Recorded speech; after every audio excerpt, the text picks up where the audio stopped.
Good evening, all. Myself Jagdish Chandra Joshi, Senior Vice President, Macleods Pharma. I would like to welcome you all to the mega event in association with Indian Dental Association on aphthous ulcer management.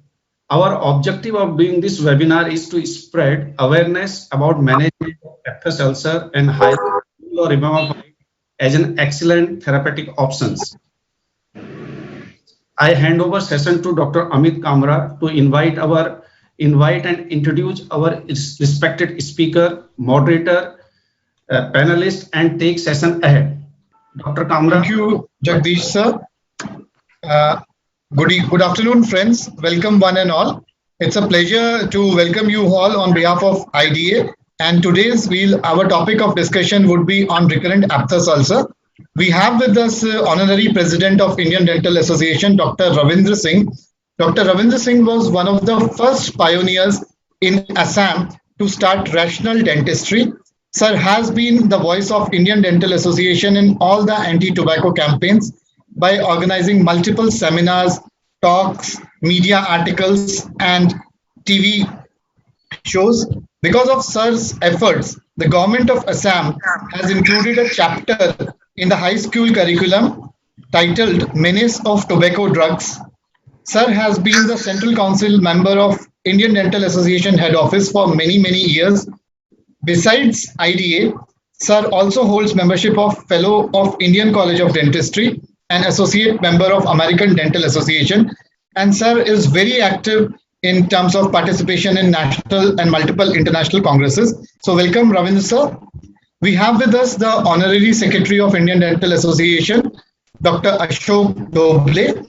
Sir is a practicing orthodontist and Sir has been the former advisor at Department of Public Health and Medical Education for Government of Maharashtra. Previously, Sir has been a consultant at Jaslok Hospital. Sir has been an orthodontist at Grant Medical College and JJ Group of Hospital. Sir also has served at Bhabha Atomic Research Center in Mumbai. In addition to IDA, Sir holds multiple memberships of multiple professional bodies, which includes Commonwealth Dental Association, Sir, American Dental Association, and International College of Dentists. Welcome, Dr. Ashok sir. We have with us Dr. Sanjay Joshi, who is the Joint Secretary of IDA. Currently, Sir is Professor and Head of Department of Oral and Maxillofacial Surgery at Terna Dental College in Navi Mumbai. Sir also serves as a consultant at Guru Nanak Hospital and visiting consultant at Breach Candy Hospital. Sir is a recognized postgraduate guide as well as undergraduate and postgraduate examiner at Maharashtra University of Health Sciences and other health universities. Sir has been on the editorial board of Indian edition of Journal of American Dental Association, section editor, Journal of Maxillofacial and Oral Surgery, and Sir is a member of editorial board of Dental Dialogue. In addition to Indian Dental Association, Sir is a life member of Association of Oral and Maxillofacial Surgeons of India, Indian Society of Oral Implantology, and Association of Medical Consultants. Welcome, Dr. Sanjay sir. Our speaker for today is Dr. Jaideep Sur. Sir is a consultant oral physician and maxillofacial radiologist. Sir has been the ex-professor and head of department at Rungta College of Dental Sciences and Research at Bhilai. Sir is a foreign research scholar at Showa University School of Dentistry in Tokyo, Japan. Sir has multiple publications in PubMed Index Journal to his credit. Sir has organized multiple national and state level specialty congresses, as well as is an active participant in continuing dental education meetings. Presently, the research interest of Dr. Jaideep sir is in evidence-based practice of oral ulcer and precancerous lesions. Sir is also working on artificial intelligence in dental radiology. Sir has won multiple awards, and to mention, Sir has won Distinguished Professor Award by the Chief Minister of Chhattisgarh. Welcome, Dr. Jaideep sir. And our moderator for today is Dr. Mandeep Kaur. Ma'am is currently the professor and in charge at Department of Oral Medicine and Radiology at Jamia Millia Islamia, Delhi. Ma'am also serves as a Joint Secretary of Indian Academy of Oral Medicine and Radiology Mandeep ma'am hails from a family of defense officer, and ma'am has studied and lived all across India. Mandeep ma'am passed out BDS in 1997 from A.B. Shetty Memorial Institute of Dental Sciences. Ma'am passed out Masters of Dental Surgery in the year 2003 from Bapuji Dental College, Rajiv Gandhi University of Health Sciences, ranking third all over the university in oral medicine and radiology. Ma'am is actively involved in multiple government-funded projects by ICMR. Apart from multiple publications, ma'am has multiple prize-winning papers to her credit. And since the last 10 years, ma'am is in charge Department of Oral Medicine and Radiology at Faculty of Dentistry in Jamia Millia Islamia. And as mentioned earlier, ma'am serves as the Joint Secretary of Indian Academy of Oral Medicine and Radiology. With this, I would like to welcome Ravindra sir for the presidential address.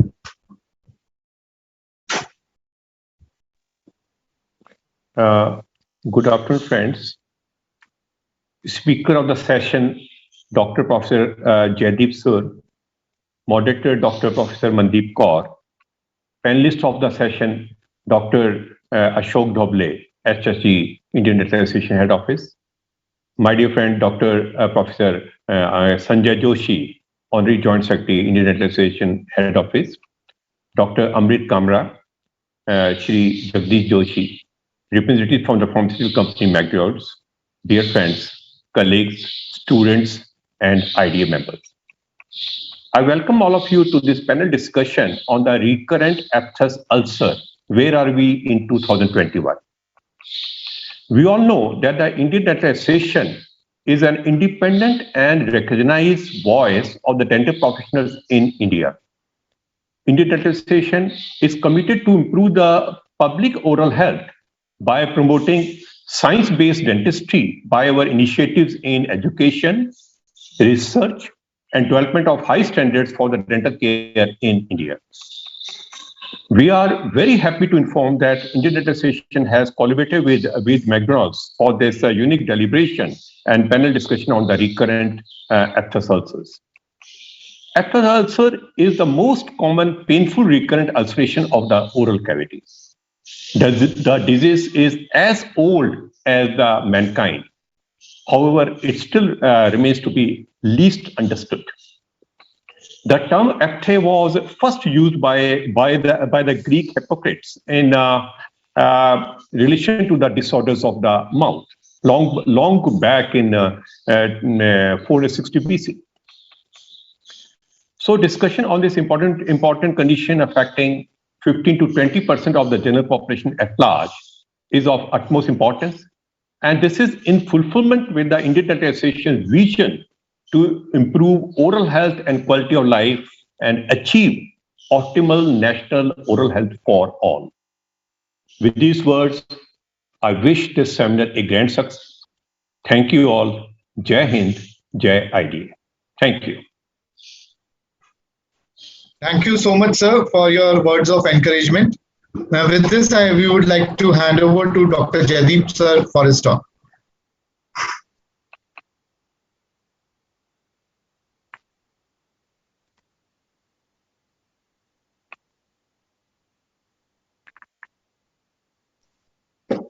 Thank you, Dr. Amit, for this opportunity.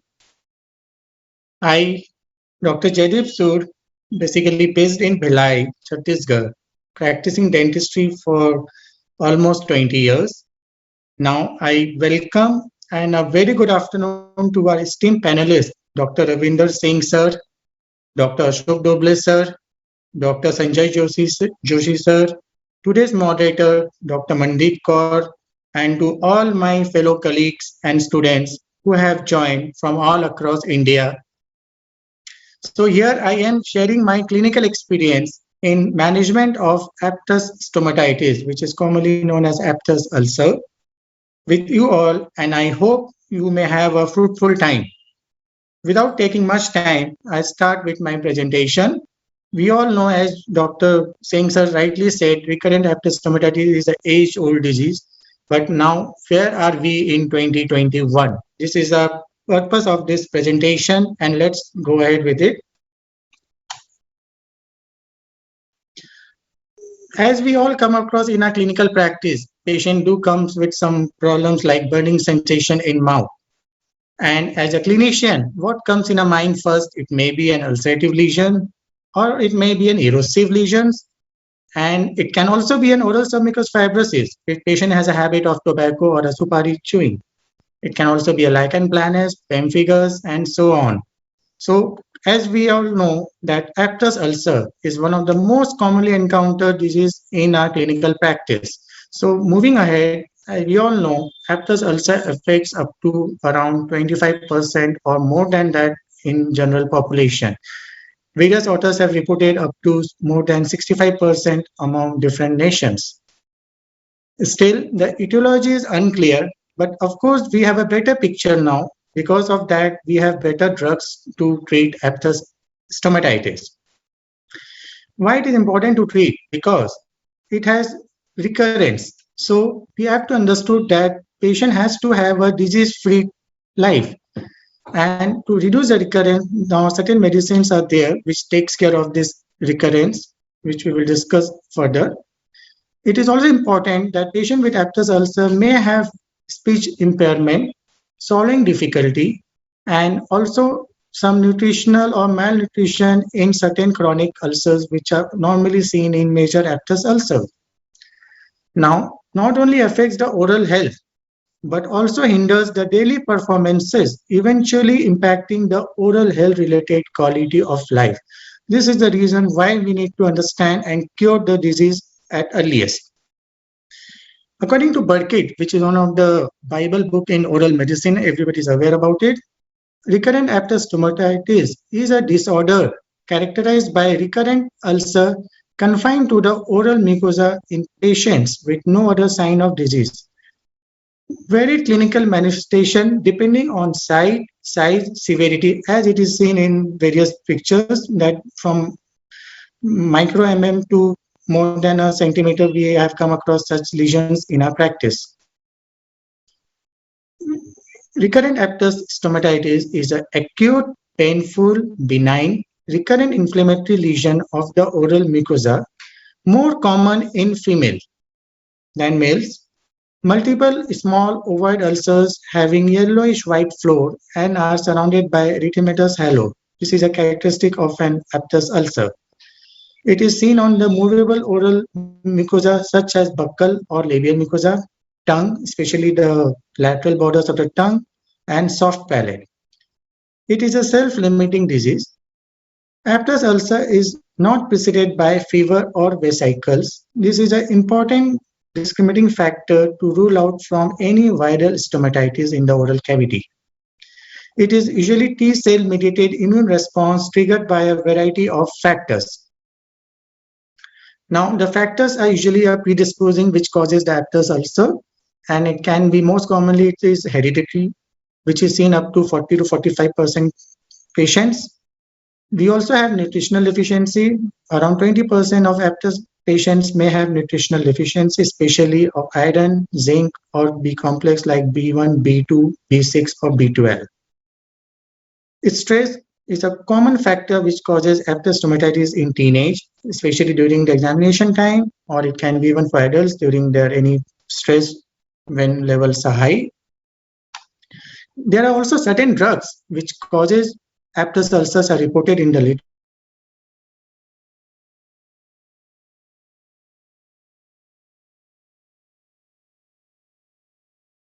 Like also propionic acid derivatives or diclofenac.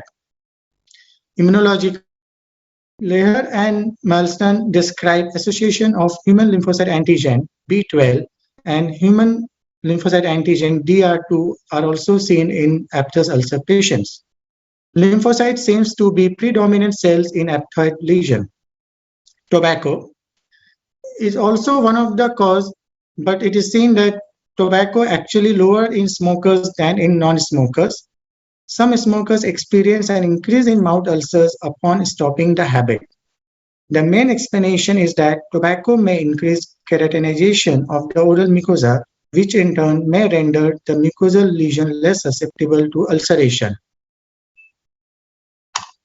Hormonal changes is also reported, especially in females on the onset of their menstrual cycle or pregnancy or during their dysmenorrhea. Food hypersensitivity is also one of the cause or precipitating factors to certain individuals. Then we have systemic disorder, which is important for us to understand also, and anemia, Behçet's syndrome, cyclic neutropenia in patients with HIV, or even in sweet or magic syndromes. It is reported that in HIV patients, 5 to 15% of patients develop aphthous stomatitis, and especially these aphthous ulcers are large or major aphthous ulcers. HIV-infected individuals characteristically have oral ulcers that are larger, more painful, heal more slowly, and reoccur more frequently. Now, coming to the factors of living habits leading to RAS, which are of day-to-day activity, like sometimes even acidic food like oranges and lemons, even also patient with denture use, sleep deprivation, fried and spicy food, drinking alcohol, or even carbonated drinks, beverages can cause aphthous ulcer, along with also some food additives such as cochineal red, azorubin, and others are also associated with the causes of aphthous ulcer. Now coming to the stages of aphthous ulcer. For a clinician, this is important to know because when we get a patient, that's the second stage. Earlier, the patient has undergone a pre-ulcerative stage, which usually patient feels like a burning sensation 2 to 48 hours before an ulcer erupts. It usually appears as a localized area of erythema. Next is the ulcerative stage, which appears as a small white papule forms and ulcerates and gradually enlarges over the next 48 to 72 hours. It is most painful stage and patient usually visits the clinic during this phase. And then finally, the healing takes place of the ulcer shrinks, and healing without scarring takes place usually in 10 to 14 days. Coming to clinical manifestation. Patient visit dental clinic with painful sores in mouth since complaining of few days. Pain exacerbates upon consumption of acidic or spicy food or carbonated drinks. Patient may have increased stress level, maybe it's due to the oral discomfort also. Impairment of speech and swallowing are seen depending on the location of the ulcer. Nutrition especially is compromised in major aphthous ulcer. Maintaining good oral hygiene becomes an equally difficult task. Presence of conventional colonies of bacteria and other microorganisms can also be seen. On examination, we have ulcerated lesion with sloping margins and erythematous halo. In short, we will discuss about the clinical features and the types of aphthous ulcer. We all know that aphthous ulcer are of 3 types. The most common is minor, which is seen up to 85% times. Second is major aphthous ulcer, which is normally seen in 10% or so cases. And then is herpetiform, which is normally seen in remaining 5% cases. Coming to the peak onset or peak age of onset, minor aphthous ulcer usually erupts at the age of between second decade, that is 11 to around 20 years, whereas major can occur from first or second decade and herpetiform in the third decade. So coming to the minor aphthous ulcer, which are more common, I'll discuss here. The number of ulcer usually 1 to 5, and the size is less than 1 centimeter or 10 millimeter. The morphology is usually round or oval in shape. This ulcer, the duration lasts for maximum 2 weeks, and this ulcer has a tendency to heal without scarring. And this is most commonly seen on non-keratinized mucosa of the oral cavity, especially the labial buccal mucosa or lateral borders of the tongue.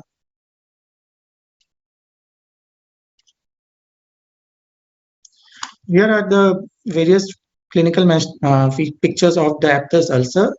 The first one is the minor aphthous ulcer. We can see on the lower labial mucosa with multiple ulcer on one side, and it has a erythematous halo surrounding the ulcer. And the second is the major aphthous ulcer. It's a single in number, but it's bigger than 1 centimeter. This also has erythematous halo, but this takes months to heal. And next we have a herpetiform ulcers, which are more common on the ventral surface of the tongue or the soft palate, with a multiple number of ulcers seen surrounding the in the site. So to summarize, as a clinician, we need to understand for a patient that the history taking is one of the important criteria in aphthous ulcer diagnosis, along with examination. In history taking, we need to understand the patient's family history, frequency of ulceration, duration of ulceration, then of course the patient's medical condition, especially any GI disturbances, skin or genital ulcers, or any drug history related to the patient. Coming to clinical examination, we have to understand the number of ulcers, site of ulcer, size and shape of the ulcers, age of an ulcer, base, and of course the surrounding tissues. Coming to the differential diagnosis, which is sometimes the challenging task for a lesion to diagnose at our clinics. But regarding aphthous ulcer, we need to understand that it is one of the history which is very important and helps us to diagnose along with the clinical manifestation. But we need to consider some other which mimics or closely resemble an aphthous ulcer are. Most common, the local causes are the traumatic ulcer or any allergic contact stomatitis or cheek bite. There are multiple systemic causes or systemic condition which we need to understand to in the differential diagnosis can be due to any gastrointestinal or mucocutaneous disorder like ulcerative colitis, Crohn's disease, or celiac disease. It can be due to any infection, which the most common is a viral infection. And we all know that herpes simplex or infection mononucleosis, hand, foot, and mouth disease, herpangina, HIV do resemble something similar to ulcer. And also sometimes fungal infection. So these are the things which we need to understand. And of course, in the back of our mind, we need to understand whether any malignant disease is also there or not. And we have to understand that it can be any oral carcinoma or squamous cell carcinoma. Mucocutaneous rheumatoid disease can also be there, but these are not very oftenly seen. And we need to understand that these are very rare, which may overlap or which may coincide with a aphthous stomatitis. So now we are coming to investigations. Detailed and accurate clinical history and examination of ulcers are required. The base of an ulcer can be necrotic, granular, purulent, or covered with mucus.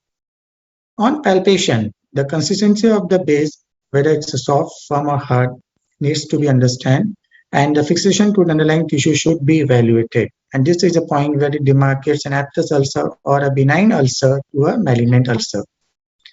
External examination, including palpation of the cervical lymph nodes, are also required in RAS because some patients with recurrent aphthous stomatitis and are secondly infected do have cervical lymphadenopathy. Next is blood profiling, like along with complete blood count, patient need to evaluate it for some other systemic conditions or systemic disease, including diabetes, or especially to markers are serum ferritin, vitamin B12, or C-reactive protein.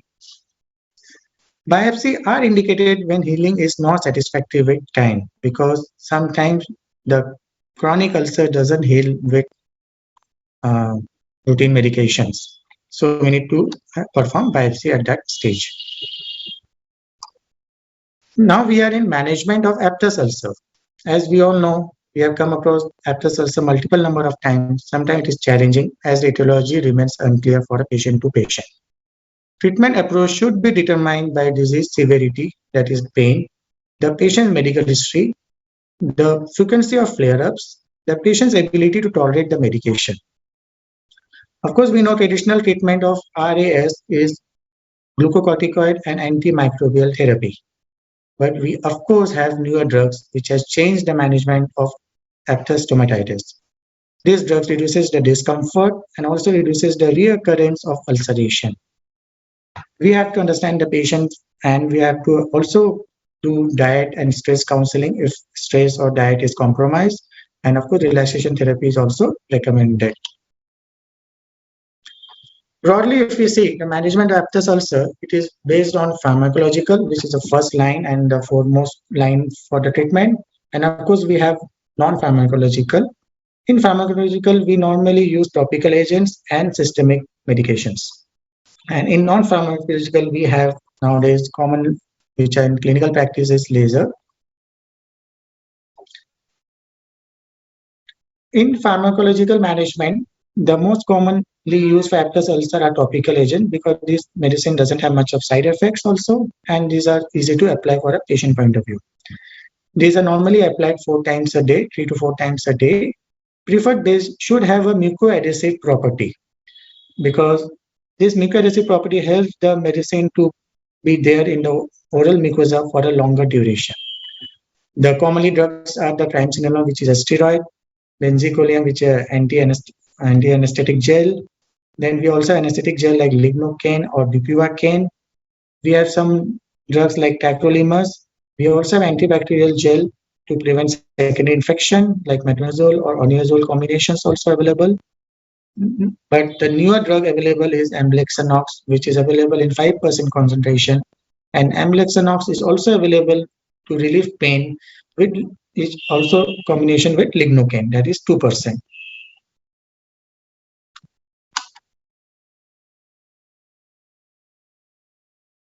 Coming to mode of action of amblyxanox, we need to understand this drug. So it is an anti-inflammatory immunomodulator, inhibition of tumor necrotizing factor alpha. It is antagonistic activity of interleukin-3. So it has a multimodal action and it comes in a mucoadhesive base. The main triple action for amblyxanox in recurrent Aptus ulcer is it helps in pain reduction, decreasing healing time, and preventing reoccurrence. It is also recommended by American Association for Family Physicians, and many other countries also have approved this drug. It is also almost safe in pregnancy, comes in category B, and the dose is 5% oral paste, which needs to be applied after meals 3 to 4 times a day.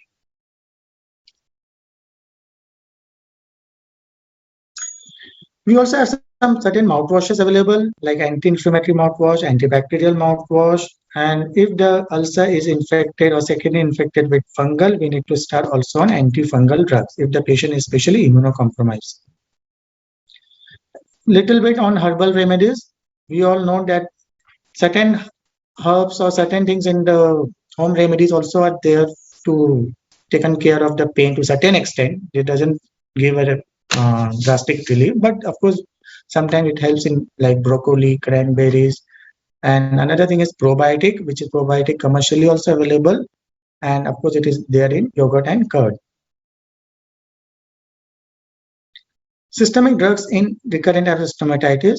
The most common ones are the multivitamin therapy, which needs to be prescribed for at least 15 to 30 days, which should contain, or better it contain, a zinc sulfate along with it can be added for 2 weeks, and also antioxidant therapy.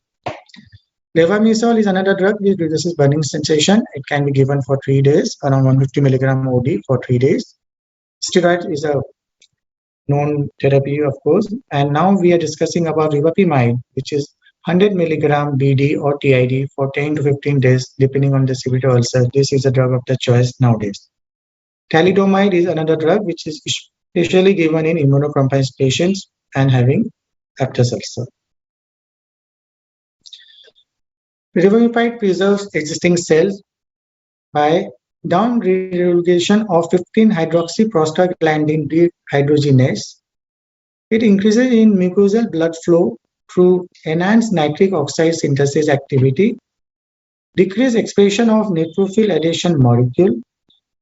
It also has inhibition of secretion of tumor necrotizing factor alpha by inhibiting in synthesis of inflammatory E-selectin.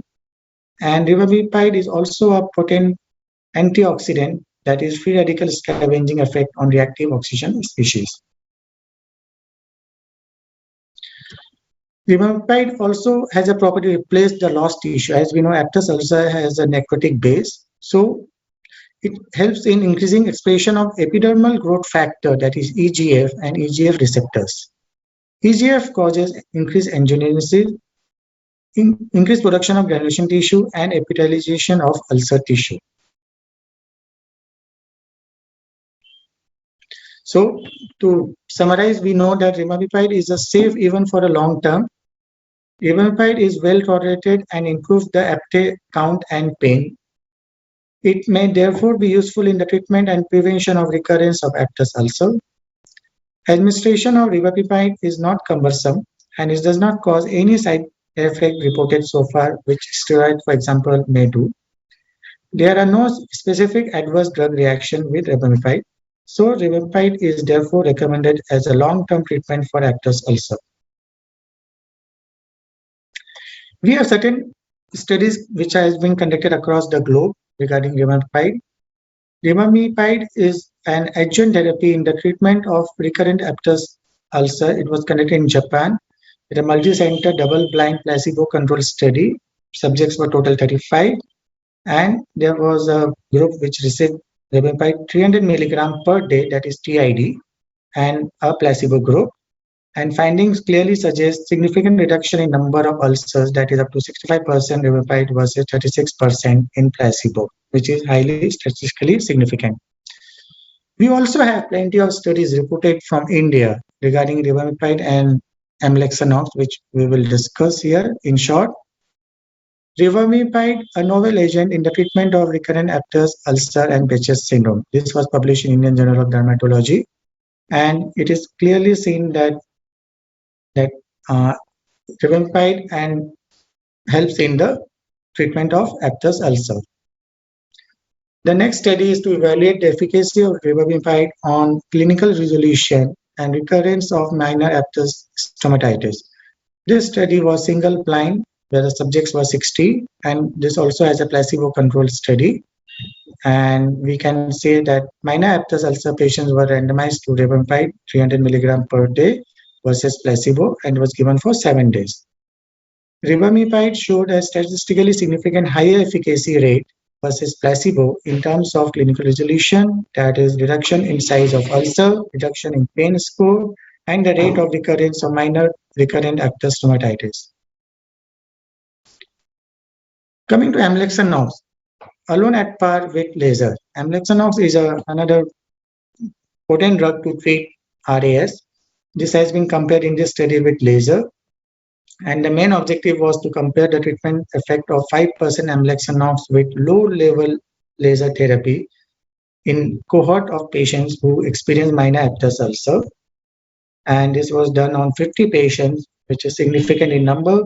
And the results are both amlexanox and laser were equally effective in relieving pain associated with minor Aptus stomatitis. This was published in OOO 2016.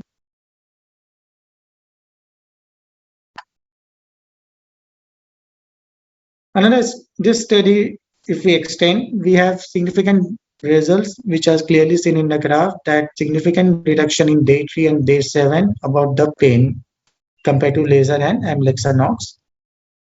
This graph clearly depicts the reduction of the size of ulcer of 3rd day and the 7th day of the treatment. Another study which has been performed using rivapipide and amlexanox and both.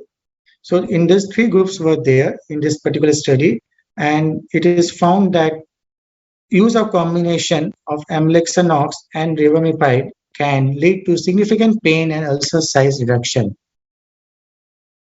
which is seen in the graph that 3 groups are there, and the combination, that is group C, has satisfactory reduction in the pain and the size of an ulcer within 7 days.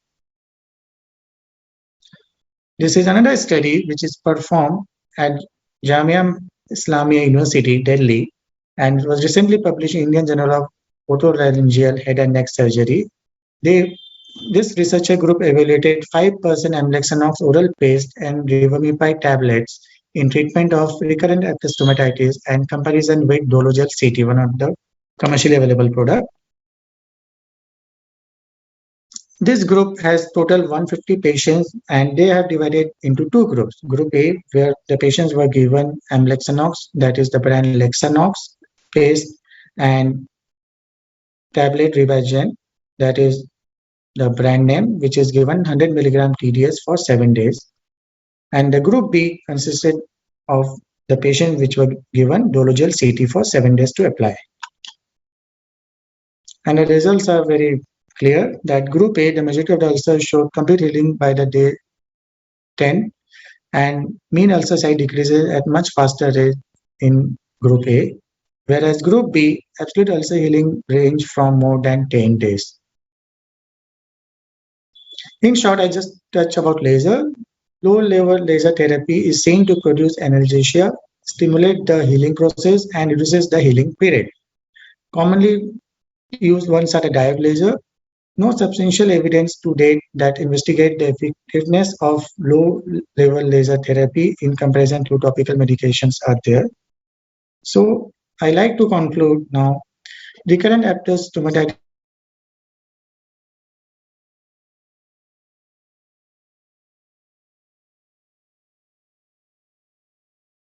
Ribapamide has multi which aid in ulcer healing. Amlexanos is at par with efficacy with low-level laser therapy. Accelerated healing with ribapamide and amlexanox are clearly proven in various studies. So Ribagen, which is one of the trade name, and Lexanox Lexanox Plus, which comes with lignocaine, have proved to increase the oral health-related quality of life. So here I thank one and all, especially IDA and the McLeod Pharma for this conduction of the webinar. Thank you. Over to you, Dr. Amit. Thank you, sir, for the enlightening talk on recurrent aphthous ulcer and its management. We now move to the panel discussion, and I welcome Dr. Mandeep, ma'am, our moderator. Ma'am, we have currently more than 1,000 live attendees for this webinar, and we also have an interesting audience poll coming. Ma'am, over to you. Thank you, Dr. Amit.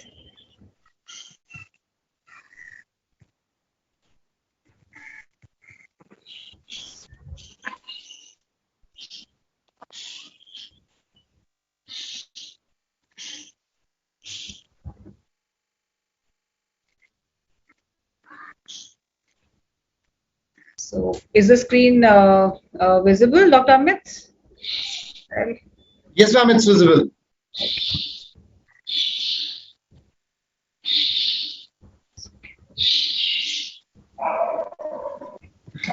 Thank you so much. At the outset, I would like to thank the Indian Dental Association and McLeod Pharma for inviting me to moderate this panel discussion.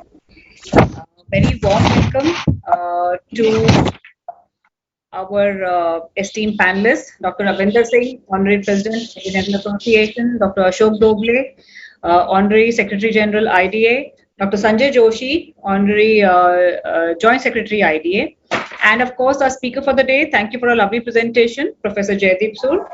And we are calling it an interactive panel discussion because we would like our audience to participate in this very important topic, as Dr. Ravinder has already mentioned and Dr. Jaideep has covered it so much in detail, that it's a very common lesion and it troubles a lot of people, and it needs to be managed well, and we need to update ourselves regarding the newer modalities which are available. So a brief outline regarding how we're going to flow with the panel discussion. I'll be posing the question to the panelists, and simultaneously similar questions to the audience will be presented. They'll be able to poll it on their screens. The result of each question will be displayed during the discussion, so we'll all be able to see it. And this will facilitate a more robust interaction, and not just the panelists and we talking amongst ourselves, but we will get your inputs as well. So kindly do participate in this poll. And if you have any other comments or queries, kindly share them via the chat box, and we will take them up during the course of discussion. So just a warm-up question first. The first question to appear on your screens is we would like to know who you are, and so we would like to know our audience, the profile of our audience, whether you're an undergraduate student, a postgraduate student, whether you're a faculty or a private practitioner. In case you are a faculty as well as a private practitioner, I would encourage you to choose the option of a private practitioner, because you would be seeing a wider range of patients in your clinic, and we would appreciate your comments during the discussion on that as well. So okay, so that we will wait the poll, the answer for this question. As soon as it comes, it will be shared and we'll put it up. So going to the next question, very important is what is the burden of aphthous ulcers in our OPD. So what Dr. Jaideep has presented is what is available in the literature, in the data, but the discussion will focus on what we all have seen in our experience. So that will enrich our audience here. So Ravinder sir, first I would like to come to you. What is the how many ulcers, aphthous ulcers, do you see in your OPD? I mean, you have a practice of so many years. How many cases have you seen? I mean, let's say an average per week. How many have you seen, sir? It's very interesting question, because in so many years, I think now 37 years have passed. I've seen mostly these aphthous ulcer cases coming to me during the period of stress of the teenagers. I could see basically, most of them coming during the examination period when there are exams. In fact, though there are other causative factors, but I could see mostly the stress plays very important role, followed by naturally. And if I say it, how many in a week? It's difficult to say. In certain months, we don't see any patient. And sometimes actually it is flooded with this similar sort of cases. So probably in a let's say in a month you would see maybe 1 or 2, 4 to 5. How many would you see if you would break it up? If there are during certain months, it might be in a week. We might say we might see 2 to 3 cases. Okay. I'll come to the panelists, but along with that, I would like to put this question to our audience as well. So this is the next audience poll question. What is the burden of aphthous ulcers in a week in your OPD or practice? So 0 to 3, 4 to 6, or more than 6. So while the audience is answering this question, I would like to come to our next panelist, Sanjay Joshi, sir. Dr. Sanjay Joshi, yes, sir. So how many would you say you see, let's say, an average in a week or even in a month? It doesn't have to be in a week. Let's say a month or 2, 3 months. How many would you see aphthous ulcers? So I would largely agree with what Dr. Ravinder Singh said, that there are periods when you will see more numbers and there will be periods when you will see hardly a few of them. So to average it out, yes, maybe anywhere between 5 to 7 patients a month could be what I see in my OPD. Yes. Dr. Ashok Doble, sir. I can't see sir on my screen. Sir is there? So Amit, can you see? I think we can move on. Whenever he joins back, we may join. All right, back. we will take it. Dr. Jaideep, how about you? How many have you been, let's say, in your practice or even in your teaching in the institute in the oral medicine clinic? How many would you see? Yeah, it's true that during some stress period of examination time, of course, we come across such patients, especially our own dental students in our institution. And along with that, in our practice, it depends from time to time, because in an average, we see 2 to 3 patients a week. Okay, that's quite a big number. So, like we said, it's fairly common. So we do get to see quite a few. That's quite a large number. Do we have the poll for the first question? Do we have the results? Yeah, so I'll just stop sharing my screen so that we can have both the questions shared one after the other. The first question.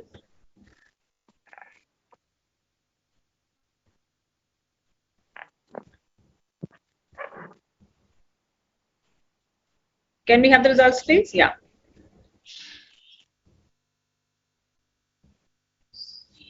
So this was our first question. Oh, that's wonderful. 10 private practitioners and few undergraduate students. All right, so there's the profile of our audience here. So I guess whatever discussion that we have here are really going to help the this lot a lot, because the update is very important. Like we know traditionally we use steroids, or sometimes we usually use topical anesthetics, and but the update will help all of them. So great. Can we have the next answer, the result, please, for the next question? The burden of aphthous ulcers. Okay, so the audience says that almost 70%, they see about none to three in a week. So that's quite a high number. So again, we are in agreement here that it's a very, very common lesion in the practice. Thank you. Thank you. I'll go back to sharing my screen. And okay.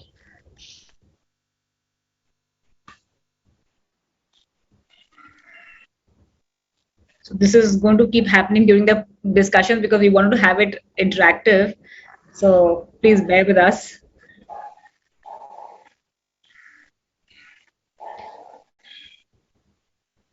Yeah. So clinical presentation. Dr. Jaideep, you have elaborated on minor, major, and the herpetiform. And again, this is the next poll question for the audience. First is, what type of aphthous ulcers are you mostly presented with in your OPD or practice, whether it's minor, major, or herpetiform? And what is the usual age group that you have seen, in your experience? There's a range given here. You can click on the options here. In the meantime, I'll discuss with the panelists. Dr. Ravinder, sir, what is the usual variety that you have seen in your practice? Yeah, normally it's mild. The minor variety, probably you see Minor that. one, yes. Even Yes. that is more common as well. Yeah, it's like a small round, lesion with a yellow center and a pseudo membrane is there, and a reddish border. It's a bit of halo. Very So typical. that is condition. very typical, and naturally, as it is non-catenarizing oral mucosa. Yes, sir. So That's very it's the usual, that is usually seen. So I guess that is also one differentiating feature that we can have for aphthous with the other lesions, especially herpetiform the herpetic ulcers, is that they occur on the keratinized mucosa, and the aphthous ulcer occur more on the mobile mucosa or the non-keratinized. Good point there, sir. Dr. Sanjay Joshi, sir, which are the variety which you have mostly seen, sir? So that continues to remain the same. Minor is the most often. There are rare occasions when we do see major aphtha, or sometimes some differential diagnosis like drug-induced ulcerative stomatitis also. And clinical presentation, typically pain is one of the most important factor affecting, and largely these people are people between the age group of about 16 to 20 or 25 years. So that's the age group that I see typically, which will come with a complaint of aphthous ulcers. And their clinical presentation is quite specific. Once you have anybody has an aphthous ulcer, especially on the non-keratinized part, as Dr. Jaideep mentioned, it becomes extremely difficult for them even to maintain oral hygiene. And from personal experience, we know that even using a toothbrush for maintaining oral hygiene becomes a challenge when you have an aphtha in the mouth. So these are the typical presentations of a patient reporting with a minor aphtha also. Very important clinical perspective there, sir. Dr. Jaideep, minor aphtha, I guess, more common, but to you, I would like to ask, being an oral medicine specialist, have you also seen a major aphtha and herpetiform variety? I personally haven't. I have maybe seen one major aphtha, and so I would be I'm very keen to know that if you have seen major aphtha and herpetiform. Actually, in HIV patient, we have seen major aphtha ulcer, especially during our post-graduation time. Because I did from Bangalore, and there were a good number of cases we used to come across of HIV, because we were in one society which we used to work for HIV people. So there we have come across major aphtha. Otherwise, in our routine practice, it's very rare. Yeah, so it's usually more of minor aphtha. Yes, and the age group in the major aphtha variety, what was the age group there? Minor aphtha, I think I agree with Dr. Sanjay Joshi sir and Ravinder sir, is usually the younger lot. But with the major aphtha, what was the major aphtha is normally from third or fourth decades, and that depends on the age of infection of like HIV. In case of HIV, usually middle age they may get infected, can be at any age, but we do come across at the middle age. Okay. The major aphtha ulcers. All right. Okay. Do we have the results of the poll for both the questions?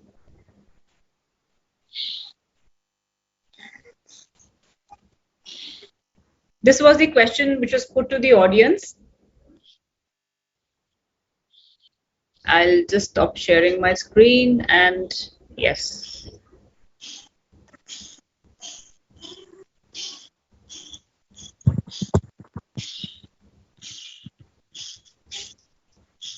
So I guess we're all in agreement that 83.4% minor aphtha, and very interesting to see that some people have reported having seen major aphtha, that's 13%, and very, very few, 3% as herpetiform. That's quite interesting. I have personally never come across a herpetiform aphthous. I'm, old. That's quite interesting there. And the next question, please.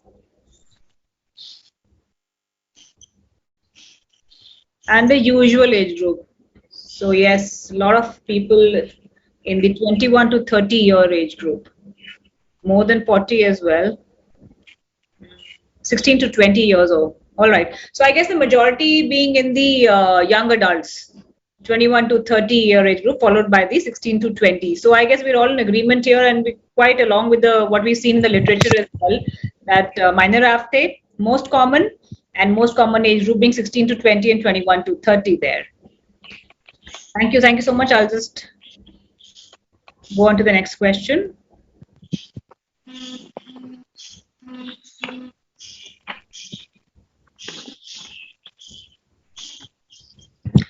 Average healing time. So next question for the audience is, in your experience, what is the average time taken for these ulcers to heal? 3 to 6 days, 7 to 10, 11 to 14, 15 to 20, whichever ulcer that you may have seen, majority that you see in your practice, what is the average time taken there? Ravinder sir, first question to you. What is the average healing time usually in your experience? I've seen with or without treatment also. It's usually about couple of weeks. Okay. 2 weeks approximately. 2 weeks at much. That is a very noteworthy point there, that with or without treatment. Sometimes even without treatment, these heal since they're self-limiting. So yes, sometimes without treatment, they heal very quickly and they don't leave any scars over there. So that is also possible. Sanjay Joshi sir, what is the average healing time in your experience? So my experience is that minor aphtha will generally tend to heal in about 7 to 10 days. That's my observation.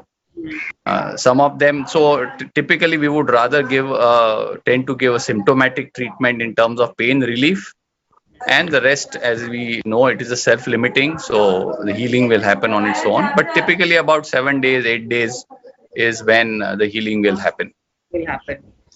Dr. Jaydeep? Actually, regarding this, I have said that in the presentation, usually in our practice, we see within 10 days the healing takes place. This is normally what, when patient comes to us, it's already in the second stage of the ulceration, second stage of RAS. So already have spent few days in there during the process, thought process. And once they come to clinics, then it's almost they are halfway through. So we see depends on the severity, but usually 10 days is maximum time. Very interestingly, people with with lower pain thresholds who can't tolerate pain. So there have been a couple of instances where I have seen patients in the prodromal phase. There was a huge redness on the mucosa, very diffuse, and the patient was complaining of a lot of burning sensation, and which confused us. But on very, very careful examination, in the central point somewhere, there was a small, very tiny papule, yellowish, and which gave us the idea that it is going to burst and form a aphthous ulcer. But the halo was quite big there. That's like now how we showed the pictures around the ulcer. There's maybe a 3 to 4 mm of halo around there, but here it was a huge area in the buccal mucosa in the central portion. It was completely red, and which perplexed us, because it's not very normal to come across prodromal stage, like you mentioned, the stage before the ulcer comes. So yes, but yes, of course, they heal very quickly, self-limiting. Sometimes the patient is not even aware there's an ulcer in the oral cavity, and we tell them that there's an ulcer, and it's painless by that time. Okay, so can we have the results for the next this question?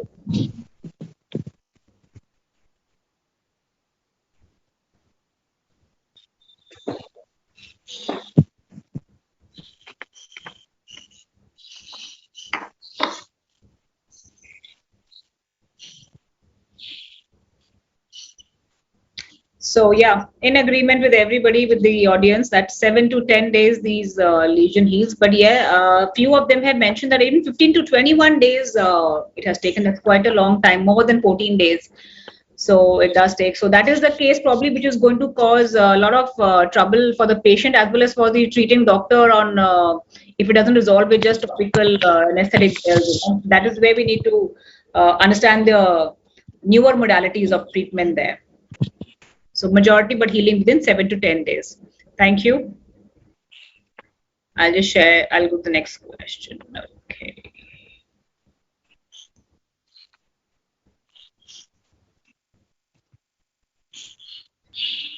And what is the most common cause that you have seen? We have Dr. Jaideep has enumerated quite a number of causes. You know, their nutritional deficiency and immunologic factors and food hypersensitivity. But what is the common cause that you experience in your clinical practice? Along with this, I will go to the audience poll also. So what is the most common cause of these ulcers in your OPD or clinical practice? Whether it is hereditary predisposition, maybe there's a deficiency of some vitamins there, maybe anemias, that is iron, serum ferritin, could be stress related, maybe hormonal, like in females at the onset of a menstrual cycle, it has been mentioned. Could be a systemic cause there, Behçet syndrome, HIV infection, possibly cyclic neutropenia. Do give us your opinion there. Ravinder sir, you already mentioned that mainly stress related you have found in your practice. Most of the younger lot has coming in with a lot of stress. So any apart from that stress, have you also found somebody with nutritional deficiency or maybe a hereditary or a family cause where they have reported ulcers, the entire family having abscess? No, stress is the number one factor which was there in my practice. Second had been the hormonal factor also. And also I found some cases which has got the predisposing factor, predisposing factor as trauma. Trauma. Okay. And there are certain cases actually I've been finding where genetics takes part, where both the parents which have been habitually affected by this abscess ulcer. So now we find that the children also are also getting affected with that. So now I feel hereditary and genetics also have been playing a great role in these cases in my practice. Basically, I'm talking about my practice. Yeah. And the vitamin deficiency, I've not got too many cases, which show the vitamin deficiency as the etiology for this abscess ulcers in my practice. Interesting. Thank you, sir. Dr. Sanjay Joshi, sir. So yes, stress, of course, hormonal issues. And I have recently, in the past decade or so, also seen that the food habits, especially of the younger generation, of eating on roadside thelas and stuff like that, I somehow feel that there is a contributory factor there to the great advent of Chinese food and making it more tastier. I'm sure there is some ingredient in there which is causing some oral lesions, and which includes abscess ulcers also. And of course, then there are nutritional deficiencies and gastrointestinal problems also, which are contributing to abscess ulcers. Yeah. I guess that's a very important point for our undergraduate students, as we saw the audience profile, for them to know that they should be very careful with their eating habits also. That's right. Absolutely. Dr. Jaideep? I fully agree with Dr. Sanjay Joshi sir's view, because one of my friends who used to get ulcers, and it was very difficult for us to diagnose why it is causing him so much. Then I told him stop having Chinese food for a certain time, for a couple of months. Okay. And he was absolutely fine those couple of months. So we came to a conclusion that maybe for him, as I said, food hypersensitivity is very specific from person to person. So maybe it is one of the upcoming cause to cause abscess ulcer. So I agree with you, Dr. Joshi sir. Interesting there with the Chinese One food. more thing is I have also read in literature that there are some of us who may develop abscess ulcer related to in reaction to the cow milk protein, and there are publications which say that some patients, if cow milk protein is discontinued, respond very well to regression of abscess ulcers. That's very interesting. That's interesting. So I guess that becomes a spectrum of maybe it's food hypersensitivity in one way. And I guess the Dr. Jaideep, that you were mentioning gluten hypersensitivity. Somewhere, I mean, it is there mentioned that gluten per se, I mean, earlier, traditionally, we've been consuming gluten in India, but we don't have the literature to tell us how much was the incidence of abscess ulcer with that. But probably it is a genetically modified foods nowadays, to which Of course. people have Of become. course, the pesticides and all those chemical processing the food which goes across before it comes to our home, it is a cause of concern. I think not only for abscess ulcer, it's a cause of concern for the whole health. So because nowadays food are getting processed with so many chemicals just to increase the shelf life or increase the production at various levels. all that is So we need to understand now the importance of organic farming, organic food, and organic grains, and which are available nowadays. I think we need to promote it through our specialty also. That helps Healthy. maybe in a long run. healthy eating habits, I guess. Healthy eating habits. Right. Yeah. Yes. So So this is a question that we had posed to the audience. Let's see what they have to say.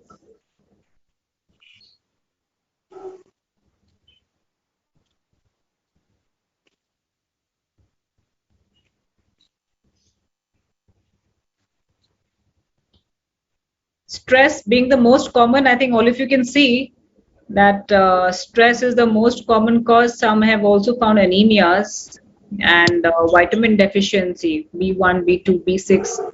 Hereditary, very few. Hormonal changes, what you have also mentioned, and very, very few, 2.1% in systemic. So they've come across conditions where systemic condition has caused ulcers in the oral cavity. So, but by and large, we agree it is stress and but vitamin deficiency people have mentioned. Okay. Right. So we'll go to the next question.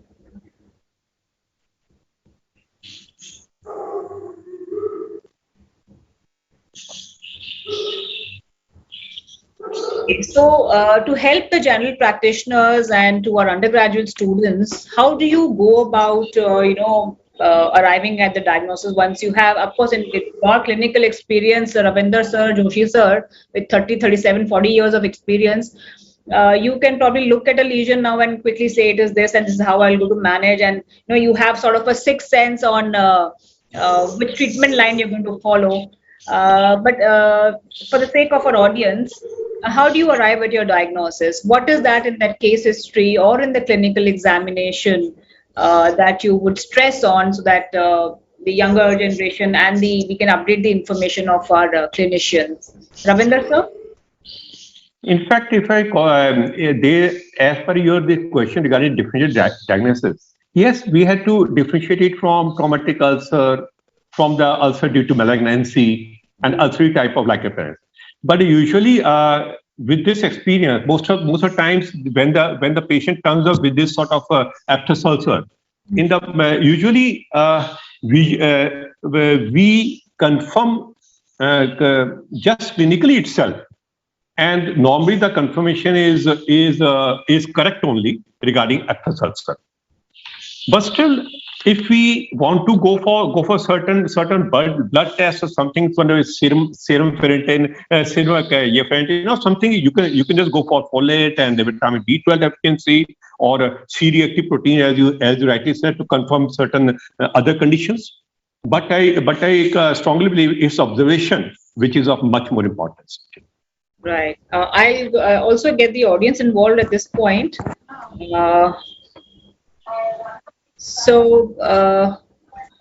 Okay, we'll come to that later. So, what I really wanted to ask is that we do stress a lot on to our younger budding dentists is documentation and careful taking the case history very carefully. For example, in the case history, would you like to stress upon the family history of ulcers and maybe on the systemic condition of history part there? And in the clinical examination, since the chief complaint of the patient might not be regarding the ulcers, maybe a pain in the tooth, but do you also routinely examine the soft tissues? Because that does tend to get neglected sometimes. So, Ravinder sir, what is your take on that, the clinical examination part? Very right. And they usually, as you rightly said, if we carefully listen to the history and see the signs and symptoms, and carefully examine the other oral mucosa also, we can conclusively confirm about aphthous ulcer. Right. Dr. Sanjay Joshi, sir? Yes, so it is the diagnosis of aphthous ulcers typically is not so difficult, going by the case history and clinical examination. So if you understand both of this together, so during taking of case history, which is very critical, if you know that this person is under some exam stress or is job stress or some other family or home related stress, so all these factors combined with a clinical presentation of the patient of having an aphthous, which is very, very painful. So the cardinal sign of an aphthous ulcer has to be pain. Primarily, it has to be very, very painful. That is the cardinal sign. And then combined and supported by the history. And if this ulcer doesn't heal in the next week or so, then we are looking at doing more investigations. Otherwise, typically within a week or so, this aphthous ulcer would have already started healing.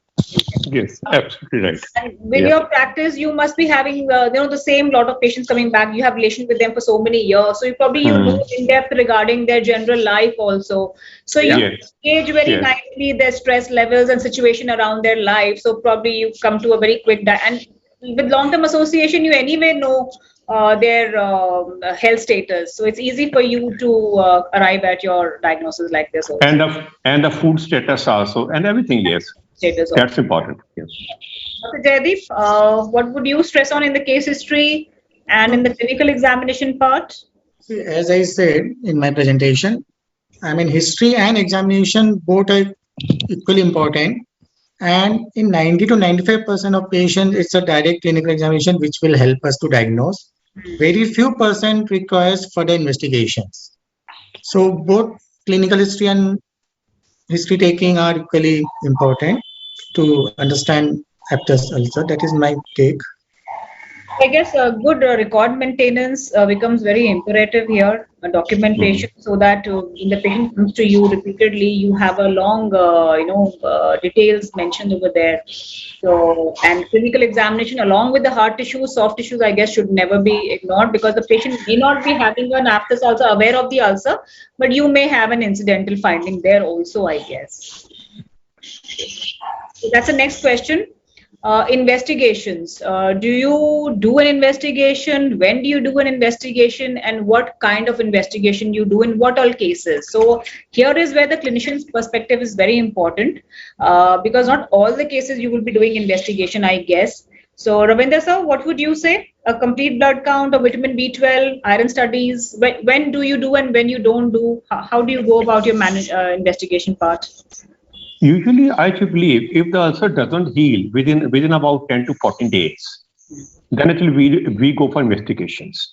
We go for CBC, something like serum ferritin also, serum folate also, serum this vitamin B12 and also C-reactive protein also. I go for that. And biopsy, if we really find some other symptoms, also clinical symptoms, then actually we can always think of going for the punch biopsy or the smear biopsy as well. Joshi sir, have you? Do you do investigation? When do you do? So as I said, even after a week of observation, if this ulcer is not healed, and depending on the history that the patient gives, the first thing I would prescribe is to do a simple complete blood count. Because many a time some of these patients wouldn't have done a complete blood count in a long period of time. So having just a basic blood count done would maybe reveal certain systemic things, if at all there is something wrong. Rare instances where I may do a vitamin B12 assay or serum iron studies. then you are looking at really not looking at just aphtha, you are looking at ruling out some other differential diagnosis. Only then I would want to do an assays or studies like that. And an ulcer, unhealing ulcer for more than 15 days, absolutely warrants to do a biopsy. Absolutely warrants to do a biopsy. Yes, very important points there, sir. So, the audience also, so do you advise any investigation for patients with aphthous ulcers? Yes, no, sometimes, always there are your options. And what investigations do you advise? We've already had the panelists answer that. So, there's a mix and match of options for you over there, only A and D, that is blood count and biopsy, or a blood count, some vitamin B12 and a biopsy, or all the 4 options. What do you usually do regarding your aphthous ulcers? So I agree with Dr. Sanjay Joshi, sir, that a lot of these patients have not had an investigation in a very long time. So I always start with a complete blood count in case there is a doubt. Looking at the oral cavity examination of soft tissues, it may warrant a blood test. And if they haven't had in a long time, definitely I go for a complete blood count. I also insist on a peripheral blood smear to check the pathology of the cells there. A very basic test, and which gives you a lot of information to further go ahead for other tests. Dr. Jaideep, what is your take on the investigations? Yes, basically we do advise the patient for complete blood count, especially the patient is malnourished or is depend on the overall nutrition level of the patient. We have to understand that sometimes patients are very weak, or patients have some other condition which our patient may not be aware about it, or sometimes we are not aware about it. So we need to understand that blood test has its own importance, and we need to understand that we have to advise patients for blood count, CBC, that is, if the patient your treatment or it has not healed, then is the time to maybe go for an investigations. Very few one always go for it. What investigations are they going for? Mostly it is okay, slide distribution there. A plus B plus C, that is they're going for complete blood count, they're going for serum ferritin levels and all that, and they're going for the vitamin B12. A lot of them go for that, and 31% go only for the complete blood count. Okay, and very few are going for all the 4 investigations. All right. So we have quite a mixed response there, but yes, majority are going for a complete blood count. I think that makes sense to first go for a complete blood count and then take on the investigations after that.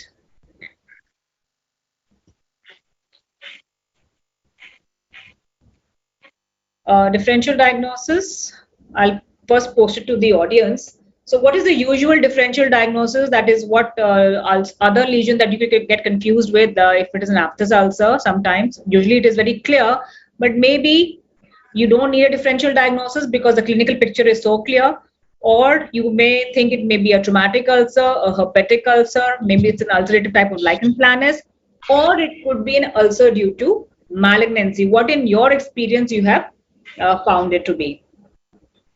Ravinder sir, what is in your experience? I think you've already mentioned the traumatic variety there.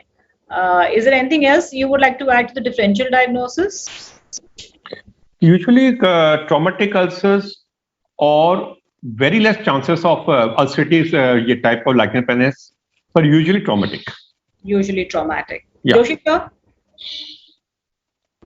Yeah, so other than traumatic ulcers, trauma could be caused because of just toothbrush sometimes, people using toothpicks, or it could be because of denture causing, denture related ulcerations. And also many a times I have seen in patients suffering from herpes zoster, Okay. Initial breakout will be in the mouth sometimes. Not that it is typical all the time, but there will be initial breakout, and patient and neither the physician happens to doubt that this could be a herpetic ulcer, because there is no way you could do that. And then suddenly after 4 or 5 days, patient has broken out into other skin lesions related on the nerve supply on whichever is getting affected. So I have also seen that sometimes there is a herpetiform ulcers also, which could be a differential diagnosis for. And as I mentioned again, increasingly I am seeing either drug-induced or food-induced ulcerative stomatitis. So that means the history taking becomes very, very important. Very and important. to probe the questions and what you're eating, what are you doing these days, what is happening in your life. So some sort of depth is required there. And more the Zomato, more the Swiggy, and more these keep coming, this is only going to increase. Well, Our younger lot is not going to be eating at home. They are going to keep ordering food. That's true. And I guess the COVID lockdown has probably increased that as well. If you can't go out to it, otherwise you wouldn't come to know now it comes home. Yeah. So many. but facets. I should add to it. So thankfully, Assam is left out in these circumstances. You are We don't- fortunate. we don't, You are very much fortunate, fortunate. Ravinder. Yes. We are fortunate that way. Well, Joshi sir, then have you seen the increase in incidence of aphthous during this lockdown period? If you say that eating habits of young children and all that, how has it been in this lockdown period? So I wouldn't say really that I have seen any. There have been oral lesions though. I don't deny that. Okay. That patients who have got affected with COVID. I am talking of COVID positive patients who have had some. We will touch that also, but right now, just aphthous, have you? Otherwise not, because I find that the spread of, there is so much information available that people have been, what do you say, thriving on various forms of vitamins and vitamin C and vitamin D and vitamin B12. So I guess. So maybe that has taken care of not so, and the stress is not there, no exams. But Ravinder, since you mentioned stress-related aphthous, have you found increase because lockdown? I mean, not on the younger lot, the kids must have been very happy, so they're stress-free. But that stresses out the parents, that 21 to 30 age group. So, did you find an increase in the aphthous ulcers by any chance? Did you have patients calling you up and coming to you with this sort of a complaint or an incidental finding of aphthous? Well, during this, for last about 1 year, if I see, most of the cases which I got was not stress related. It was either traumatic, and I could see as Dr. Sanjay Joshi has rightly said about some sharp tooth, broken tooth, or any chipped denture, or any chipped filling. This was otherwise the toothpick or something. So these are the cases which have been incidental now for the last about a year. But I think before you are going to the next question regarding COVID, I just would like to relate to you. Last year itself, I got one case. He has dysgeusia, in fact, just a change perception of the taste, etc. And the patient came to me with abscess like this lesion. Mm-hmm. So now I found that this must be very common in the COVID cases, because I saw the case. I knew, because why not go for azithromycin and the local application which we usually go for treatment of the aphthous ulcer. It healed subsequently. Okay. Then I became interested. I contacted my 3 local hospitals here. Then I must have surveyed, say if not more than 200 COVID cases. I don't have the exact number actually. And I find that more than 80% of them developed some oral lesion somewhere. Maybe in the form of ulcer, erosion, maybe a plaque, a halitosis on a white area, something happened in the cases of this COVID cases also regarding the oral cavity. That is a very incidental finding for the last about a year. Aphthous, we will come to COVID-related aphthous also. Yeah. Dr. Jaideep, we have some questions from the audience, and we have Dr. Poonam from Delhi. She's asking, what are the distinguishing features of aphthous ulcers from other ulcers, and what are the alarming symptoms and signs to differentiate from malignant ulcers? Very briefly, because you've already covered it in your presentation. It's a very interesting question. And clinically, it is very important for every time when a patient we come across. See, first, the habit history is very important. Yeah. If the patient is having any deleterious habits, what we say normally, like tobacco or supari, we have to understand that malignant ulcer we have to keep back in our mind. Second thing is the age. And third thing is the duration of the ulcer. Because the short duration usually doesn't have any malignant ulcer comes report to our clinics. And very important is the palpatory findings. Yeah. If the ulcer is having an induration that is firm to hard consistency on palpation, it shows that the base is attached to a underlying cutaneous, the muscles or any underlying structure. So that thing has to be taken into consideration. We have to understand the shape of the ulcer. Usually aptus ulcer are well defined round to oval, whereas malignant ulcer are irregular in shape. Plus the malignant ulcer usually more deeper than an aptus ulcer. So there are some clinical and history has to be clearly and very deeply evaluated. And then we may differentiate it by, of course, biopsy. If malignancy is in mind, biopsy cannot be ruled out.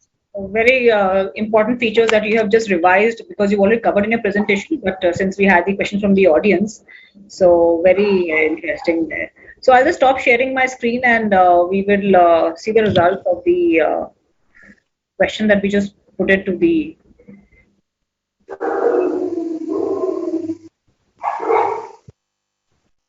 So I guess the audience is in agreement with our clinicians. The traumatic ulcer is the most common variety that they have encountered. And then comes the herpetic ulcer, then the ulcerative type of lichen planus, and then the ulcerative malignancy. So I guess we need to understand the differentiating features with this, and especially with malignancy, and what Dr. Jaideep has just mentioned is very, very important to take into consideration here. Okay. So I'll do the next question.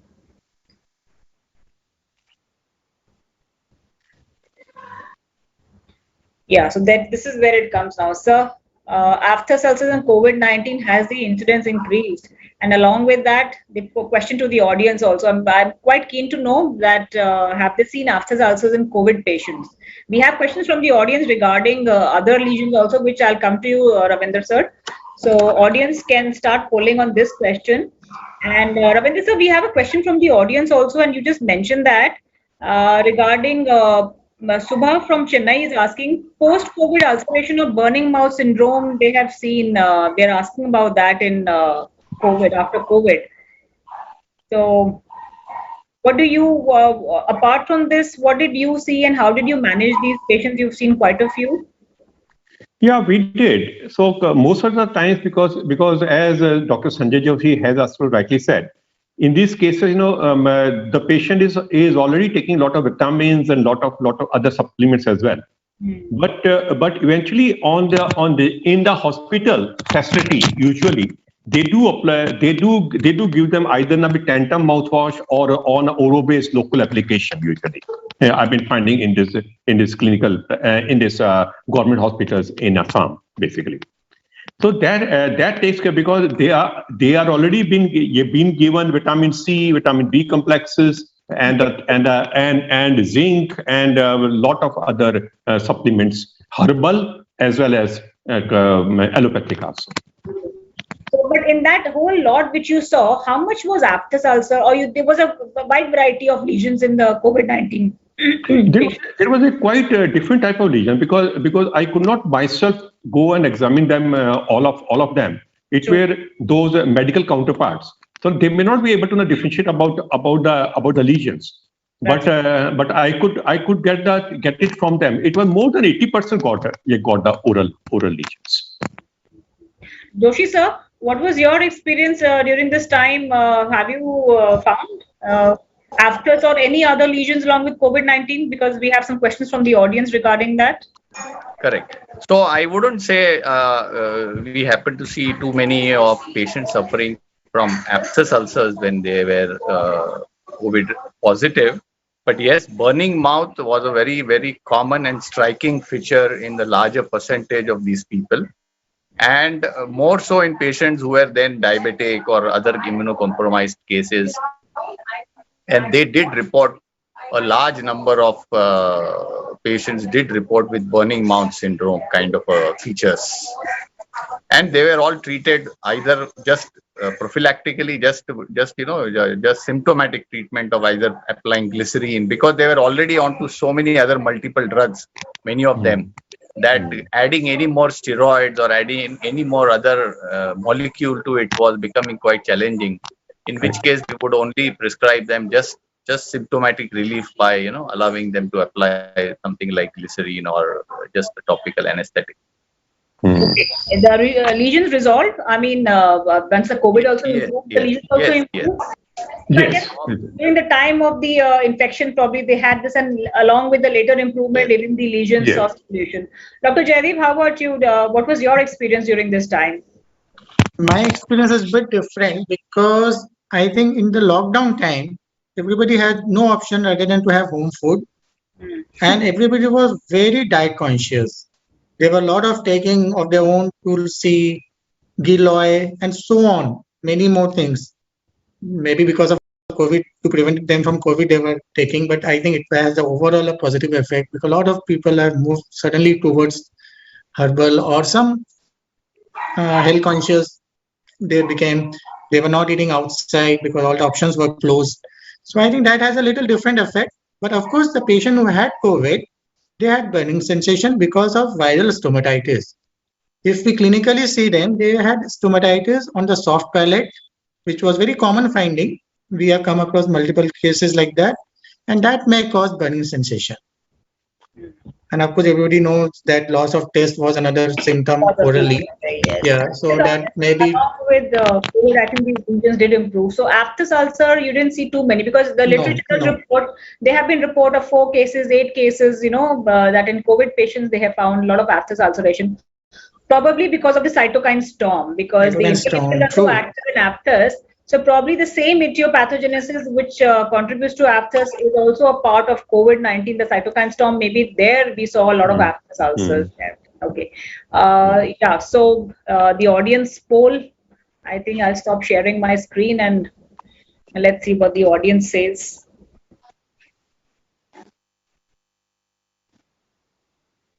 Oh, interesting.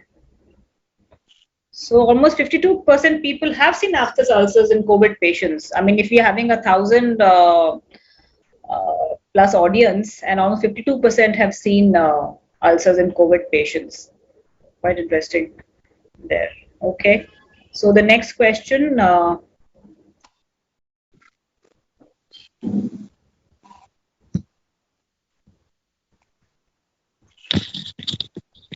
We will come to the clinical management of aphthous ulcer. Dr. Jaideep, you've covered it quite in detail, but I would like the experienced clinicians to give their viewpoint, when to treat.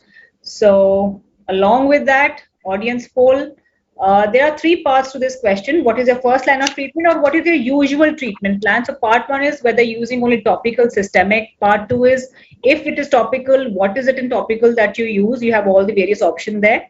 And if you're using systemic, you have the various options there: multivitamins, steroids, ribamidine, and diet supplementation. So do pick your option. Ravinder sir, what is usually your first line of treatment, and when do you treat an aphthous ulcer? I think your point is already clear that sometimes you don't need to treat; it is already in the healing phase. So when do you treat an aphthous patient? When the patient gets a problem, something like burning sensation, and it is quite tender also.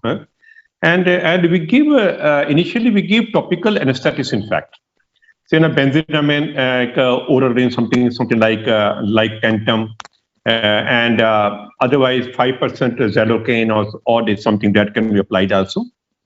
And I also like giving a lot of this bioadhesives also, like Orobase and this stuff. This also works a lot.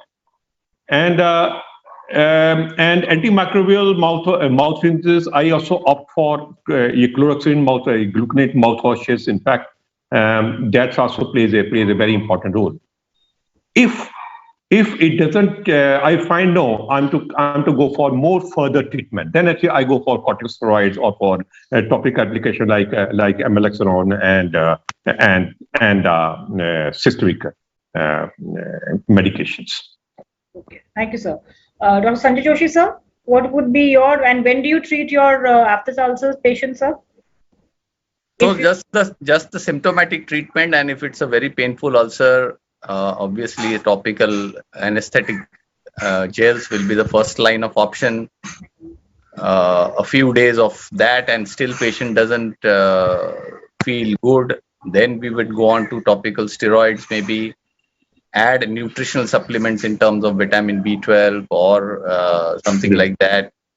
And if this also doesn't help and it still continues, then we go on to something like the Amlexanox topical application. But largely we would restrict otherwise to topical local anesthetic, jellies, nutritional supplements, and if required, topical steroid. Yeah. Dr. Jaideep, what is your usual line of treatment there? See, nowadays we do avoid steroids even for oral use because patient has a tendency to use it again and again and they misuse it. So that maybe in the long term it may affect the oral flora. So I do prefer Amlexanox if the pain is severe. As I said, I use Amlexanox Plus because it comes with lignocaine.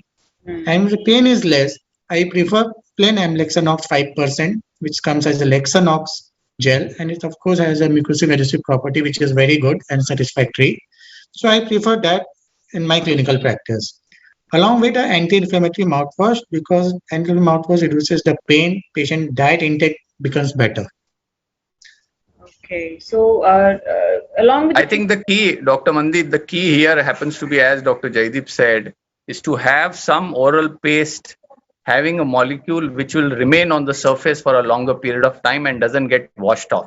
absolutely right, sir. That actually, for that, actually, I was talking about bioadhesives. I've been using a lot, oro-based and this sort of adhesives. That's right, Where sir. it forms something like a coating over there, and it is quite helpful. Yeah, because the oral cavity is so mobile that we need to protect that particular area. And in my personal experience, just a local anesthetic gel doesn't work very well. I've had patients report he just for a very short time there is anesthetic effect and then just washes off with the Washes off.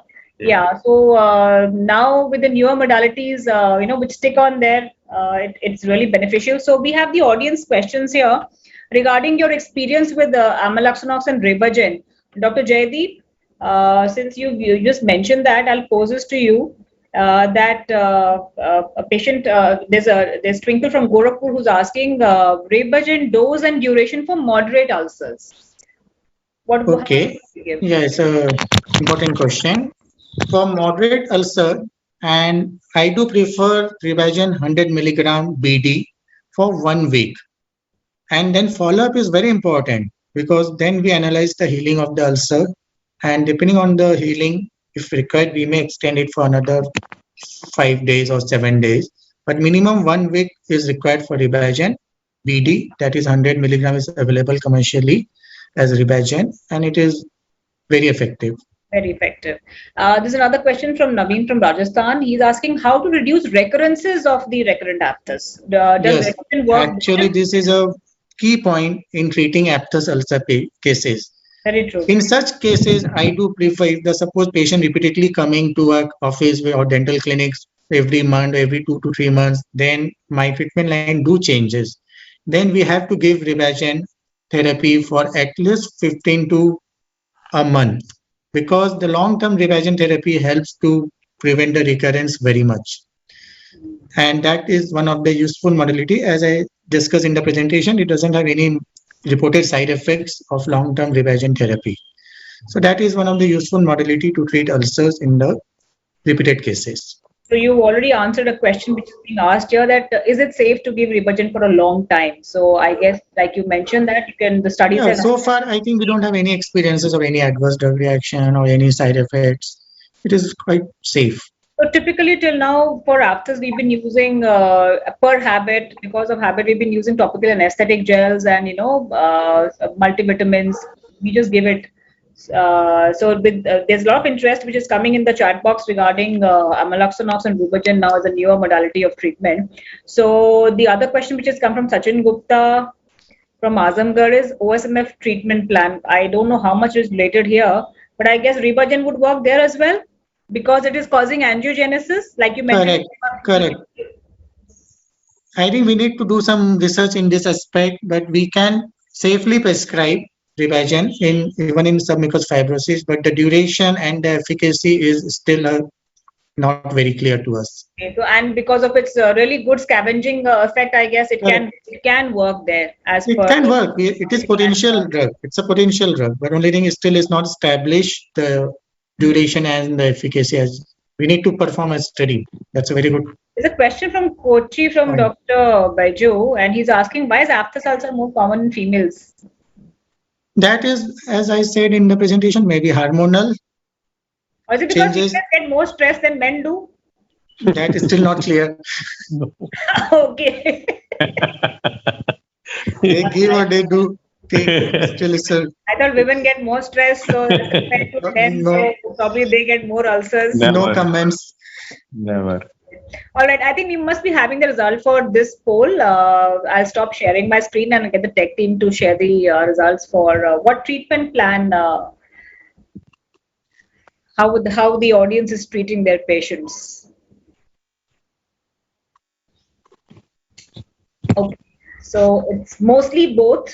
And few of them are using just topical. Yes, so I think it's a milder form. Mostly we do encounter the milder form of aphthous, so I guess the topical would work very well. And now, like Dr. Jaideep, like you mentioned, amaloxanox along with lignocaine would be a very good combination because it would be having, it will stick there. And even sucralfate, I guess, would be a very good topical preparation, anti-inflammatory preparation also for minor forms of aphthous. Yes, but still we don't have too much of experience with sucralfate. I guess we can start trying that also. Sure. Okay, so the next question.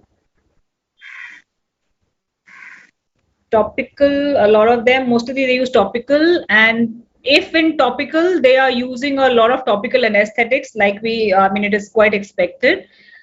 Few of them are using amaloxanox also.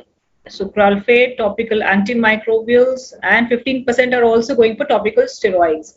So I guess amaloxanox is very good as an option for your topical anti-inflammatory, and I think it's very good for chronic inflammatory lesions. What you just mentioned in your presentation, so good option there. Can we have the part 3, please?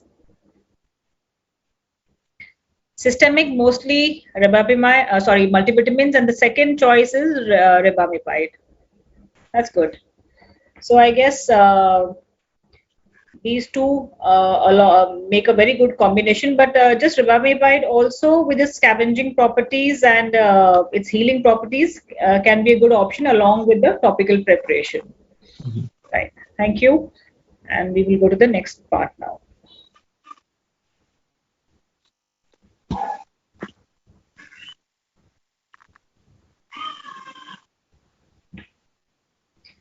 So how often do you review these patients? This is also a question for the audience. How often do you review these patients? Never, 4 to 6 days, 7 to 11 days, or just after 2 weeks? So, Ravindra sir, how often would you like to review your aphthous patients? After about a week. Usually I tell them to actually communicate with me. Usually they get healed. Within 2 weeks, it's completely healed. Joshi sir. So the improvement we get, I ask for the improvement after about a week. That is perfectly fine. Joshi sir. Yes. So ideally after a week, if the patient is still symptomatic, or just on phone call also they can communicate whether they are feeling better and whether they should continue with some whatever medication has been prescribed. But if they still don't feel any, depending on a scale of 10, if they are not even 50% better, then we would rather call them in and have a look again. That's correct. We would like to do further investigations after that. Yeah. Right. So, do we have the result ready for this? I mean, it's pretty short time, but do we have the result for this question?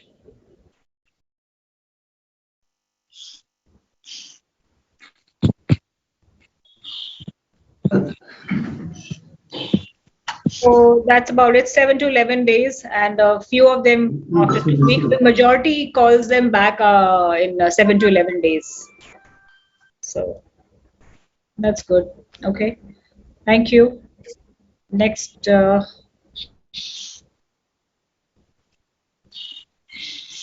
we are almost coming to the end of our panel discussion. Yeah. So do you cross-refer non-responding patients? And here again, the question to the audience, it's in two parts: yes, no, sometimes, always. And if you do refer, it's to an ENT or a dermatologist or to an oral medicine specialist. Ravindra sir, in your experience, there might have been some patients who did not respond to your treatment, and maybe you had a doubt and you would like a second opinion. So have you ever cross-referred such patients? Yes, first actually after this investigations and after it required some biopsy, I also slightly come to a conclusion what it ought to be, because there aren't too many oral medicine specialists in our area. So Nithya, I'm to always send it for the further treatment to any medical college, to any general medicine or general surgeon, or to any oncologist. Okay, so probably you had a doubt that it's probably malignancy, not just an aphthous. So you have referred further ahead for further investigation. Yes. Okay. Joshi sir, how about you? In a non-responding, of course, you're an oral surgeon, so. Yes, but so in spite of that, yes, I am happy to refer to my oral medicine colleague, and typically I do fall back on my teachers, and I have had some great oral medicine teachers, right from Dr. A.B. Surveyor and Dr. Hemant Umarji, and even today I am very often on telemedicine or video call with him and sharing some pictures with him. And because in Bombay, distances are quite far and wide. Instead of patient not going anywhere or going somewhere else, it is better I do this facility, and technology is now available, and I do that. But yes, I would be more than happy, and we must consult our oral medicine colleagues. Right. Wonderful. So great. So you have some wonderful teachers. They're the stalwarts of our specialty. Absolutely, absolutely.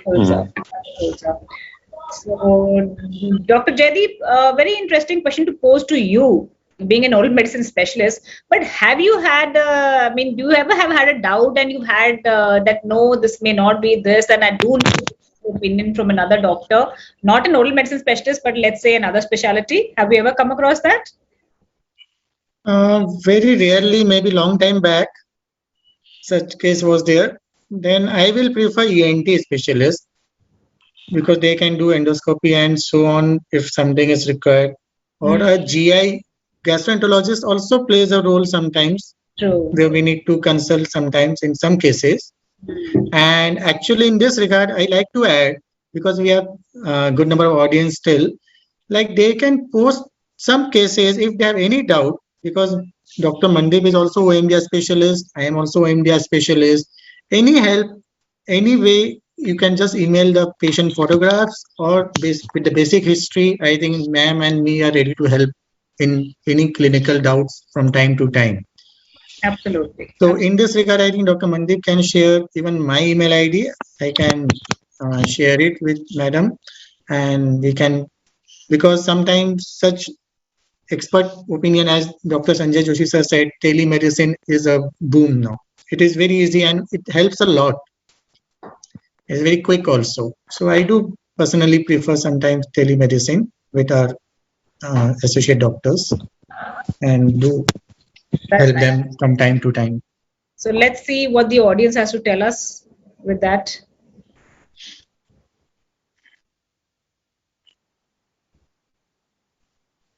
So they do refer the patient sometimes, and I think more or less they do refer, and sometimes they do refer. So it's quite a close call there. And very, very little percentage always refers. So that's okay. But majority sometimes they do have a doubt, and that's good. Actually, we should encourage healthy discussions among specialties and not just, treat a lesion as simple. And if you're in doubt, there is no harm in taking a second opinion and understanding what it could be. So that's wonderful. Right. Thank you. So with that, we are almost coming to the end of our panel discussion. Thank you. I will just slide. Here we have. All right. So 80% is almost to an oral medicine specialist. Like Dr. Jaideep, you mentioned you would like to consult an ENT, so 12% says they want to refer to an ENT, and very, very few to a dermatologist. So I guess it also matters in which specialty you're more in touch with around you in your vicinity. Like Dr. Ravinder said, he probably doesn't have an oral medicine specialist, so he has no option but to refer to an ENT or an oncosurgeon or a general surgeon for a second opinion there. So yes, right. Thank you. What's the next slide here? Sorry. So with that, I am coming to the end of our panel discussion, and thank you so much. I hope it has been very enriching for the audience. I have enjoyed interacting with all of you because I got a different perspective from different parts of the country, and for all your opinions, your clinicians with so many years of practice and how you manage your patients is very interesting. And thank you so much for being a part of this. And thank you for a wonderful audience for taking part in the polls and giving us your side of the story also. So that is how this panel discussion has become interactive. So once again, thank you so much to the Indian Association and to McLeod's for conducting this very important and topic, very common lesion. So thank you all once again. Thank you, Dr. Mandeep, Dr. Jaideep, and the McLeod team. Thank you so much. Thank you, Dr. Mandeep, Dr. Jaideep. And Thank you, sir. Nice meeting you. Nice meeting also. So I'll hand it over to the McLeod's team.